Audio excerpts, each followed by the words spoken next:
আসসালামু আলাইকুম everyone, welcome to my channel. আজকের ভিডিও টপিক হলো জিরার্ড ম্যানলি হপকিন্স এর একটি সনেট পাইড বিউটি। এই সনেটটি নিয়ে আজকে আমি ডিসকাস করব।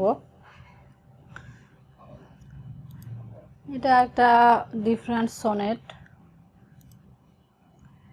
লিটারেচারে যে সমস্ত সনেটগুলো রয়েছে সেই সব সনেটের থেকে এটা একটা ভিন্ন রকম একটা সনেট। এটা হচ্ছে রাইম স্কিমটা হচ্ছে এরকম যে ABC ABC DBC and DC, অর্থাৎ এই সনেটটা মূলত হচ্ছে 11 লাইনের একটা সনেট এবং এই সনেটের নির্মাতা হচ্ছেন জিরার্ড ম্যানলি হপকিন্স, অর্থাৎ সংক্ষেপে এনাকে জিএম হপকিন্সও বলা হয়।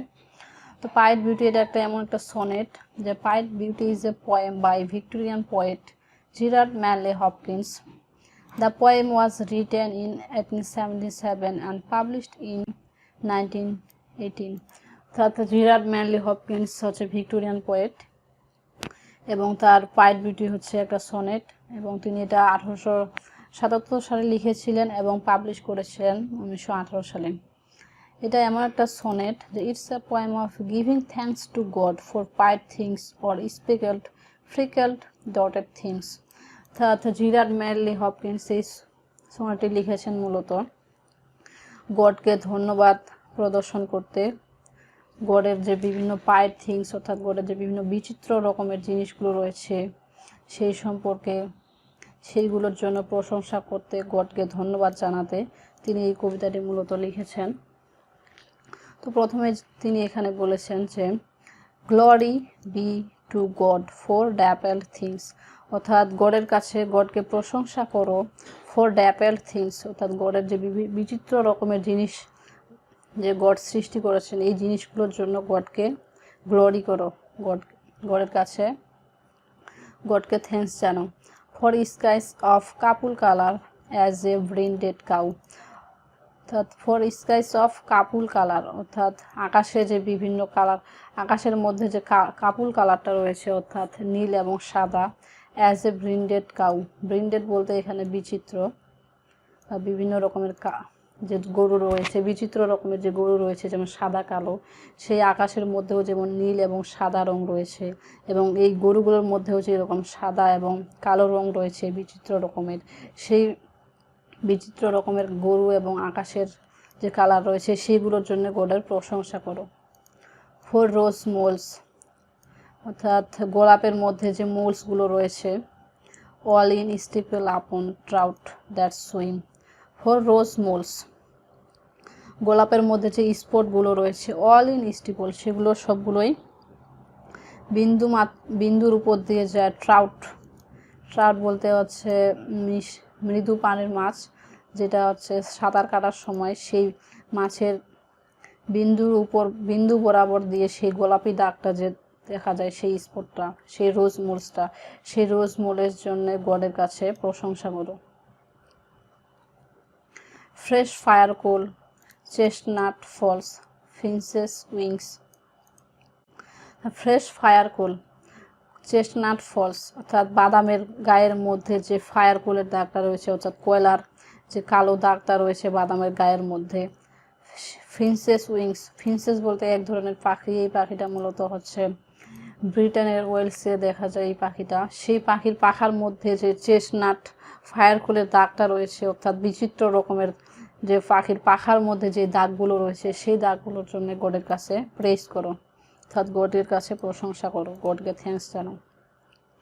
Landscape plotted and pitched fold fallow and plough, landscape plotted, অর্থাৎ ল্যান্ডস্কেপ বলতে শস্যক্ষেত্র, শস্যক্ষেত্রগুলো যে অঙ্কিত করা রয়েছে, প্লটেড মানে যেগুলো খণ্ড খণ্ডভাবে ভাগ করা আছে, যেগুলো যেমন বাঁধাল বলা হয়, এগুলো মাটি দিয়ে যে বাঁধাল দেয় জমিতে, যে ল্যান্ডস্কেপ প্লটেড শস্যক্ষেত্রগুলো যে প্লটেড বিভিন্ন ভাগে ভাগ করা রয়েছে, অঙ্কিত রয়েছে।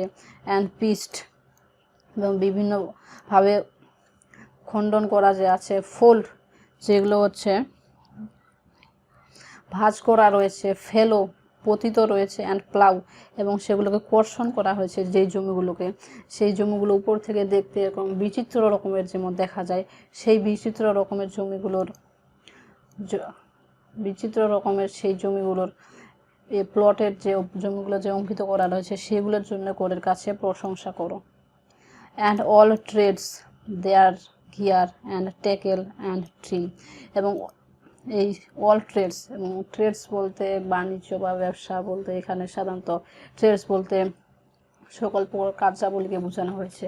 অ্যান্ড অল ট্রেডস, এবং সকল প্রকার কার্যাবলী যেভাবে সম্পাদন হচ্ছে, যেমন দেয়ার গিয়ার তাদের যন্ত্রপাতি, অ্যান্ড ট্যাকেল এবং যন্ত্রপাতির যে সাজ সরঞ্জামগুলো লাগে, অ্যান্ড ট্রিম এবং সেই ফসলগুলো তুলতে যে ট্রিম মানে কাটাই বা ছাঁটাই করা, এবং সেই সকল কার্যাবলী সম্পাদন করতে যেসব যন্ত্রপাতি এবং সাজ সরঞ্জাম লাগে সেই সব, এবং যে ফসল কাটাই এবং ছাঁটাই করার জন্য যে সমস্ত ছাঁটাই যন্ত্রপাতিগুলো লাগে সেগুলোর জন্য গডের কাছে প্রশংসা করো।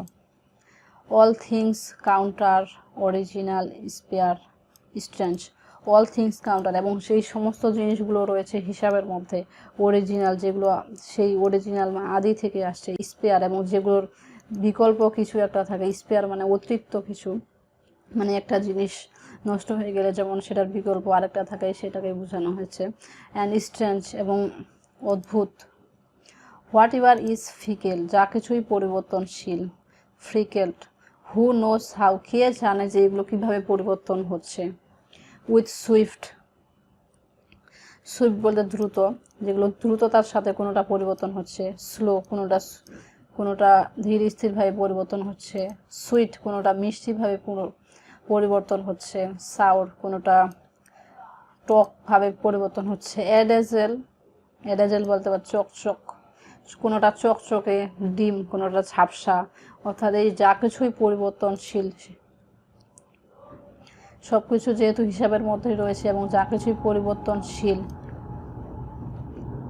সেসবগুলো কিভাবে হচ্ছে কে জানে। হি ফাদার্স ফোর্থ, যিনি এই সবগুলোই সৃষ্টি করেছেন। Whose beauty is past change, যার সৌন্দর্য কখনোই পরিবর্তন হওয়ার নয়। প্রেজ হিম, এবং তাকে প্রশংসা করো। অর্থাৎ এই লাইন দুইটা হচ্ছে একটা গুরুত্বপূর্ণ লাইন। হি ফাদার্স বলতে এখানে সৃষ্টি করা বা ক্রিয়েট করা। হি ফাদার্স ফোর্থ, যিনি সৃষ্টি করেছেন, যার বিউটি বা সৌন্দর্য কখনোই পরিবর্তন হবার নয়, তাকেই প্রেজ করো। অর্থাৎ গড যে এইসব কিছু সৃষ্টি করেছেন, গডের হচ্ছে বিউটি অথবা সৌন্দর্য কখনোই চেঞ্জ হবার নয়, গডকে প্রেজ করো।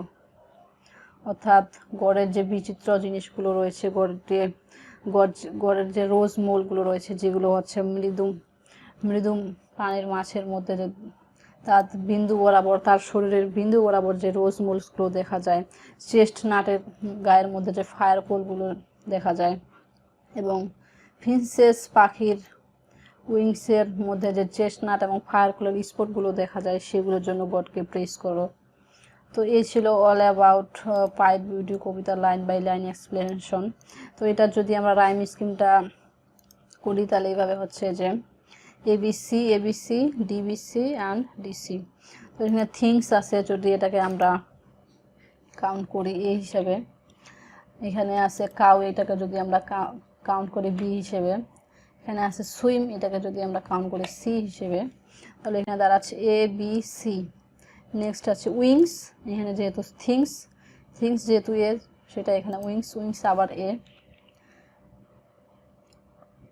তারপরে আছে কাউ, এখানে আছে প্লাউ, এটাকে যদি বি। অ্যান্ড অল ট্রেডস, ট্রিম, এখানে আছে সুইম, এখানে আছে ট্রিম, সো এটা হচ্ছে সি। তাহলে দাঁড়ালো হচ্ছে A B C and A B C. তারপরে আছে স্ট্রেঞ্জ, এটাকে যদি আমরা ডি কাউন্ট করি,